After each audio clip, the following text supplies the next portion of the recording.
দুর্গাপুর ধর্ষণ কাণ্ডে মূল অভিযুক্তকে গ্রেফতার করল পুলিশ। ধৃতের নাম রাজেশ কোড়া। দর্পণ প্রকাশনা সংস্থার মেশিন অপারেটরের কাজ করতেন তিনি। পুলিশের দাবি, রাজেশ কোড়া বাকি অভিযুক্তদের ঘটনাস্থলে নিয়ে আসেন। ধৃতকে আজ দুর্গাপুর মহকুমা আদালতে তোলা হবে। গত দুদিনে এই ঘটনায় 10 জন অভিযুক্তকে গ্রেফতার করেছে পুলিশ। পুলিশের দাবি, ঘটনায় জড়িত 16 জন, বাকি অভিযুক্তদের খুঁজছে পুলিশ। কথা বলবো আমাদের প্রতিনিধি মনোজ বন্দ্যোপাধ্যায়ের সঙ্গে। মনোজ, এই রাজেশ কোড়াকে কিভাবে পুলিশ গ্রেফতার করলো, কি জানা যাচ্ছে এই বিষয়ে?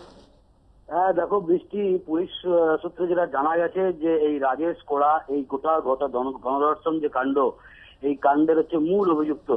অর্থাৎ সেদিনকে যখন রাত্রেবেলায় ওই ভদ্রমহিলার সাথে তার স্বামী যখন বচসা হচ্ছিল তাদের পারিবারিক বিষয় নিয়ে, এবং সেই সময় যখন ওই মহিলা নিজেই যখন রাস্তা দিয়ে হাঁটা শুরু করে দিয়েছিল, প্রথম রাজেশ কোড়াই তাকে দেখতে পায় এবং তার মুখে টর্চ মারে।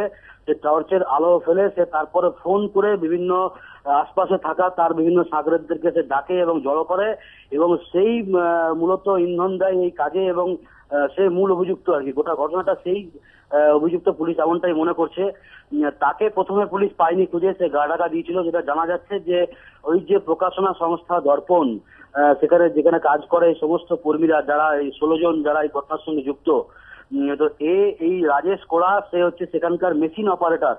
অন্যান্য সকলেই বাইন্ডিং বা অন্যান্য কাজকর্ম করলেও ওখানে হচ্ছে এই যারা সকলে এই 16 জন আছে এদের সকলের ওপরে হেড, এবং সেখানে মেশিন অপারেটরের কাজ করে। ওই প্রকাশনা সংস্থারই গাড়িতে করে কোথাও গিয়ে সম্ভবত এই গা ঢাকা দিয়ে থাকবে। সেখান থেকে পুলিশ একে গ্রেপ্তার করে। পুলিশ এখনো পর্যন্ত জানায়নি আমাদেরকে ঠিক কোন জায়গা থেকে একে কিভাবে ধরেছে, তবে জানিয়েছে যে গতকাল রাত্রেবেলায় পুলিশ এর পেছনে ধাওয়া করেছিল, যেখানে গা ঢাকা দিয়েছিল তাদের সোর্স মারফত খবর পেয়ে একে সেখান থেকে গ্রেপ্তার করে।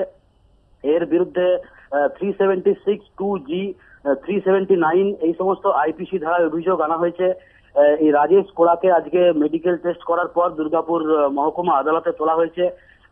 প্রায় 1:30 থেকে 2 নাগাদ একে এজলাসে হাজির করানো হবে।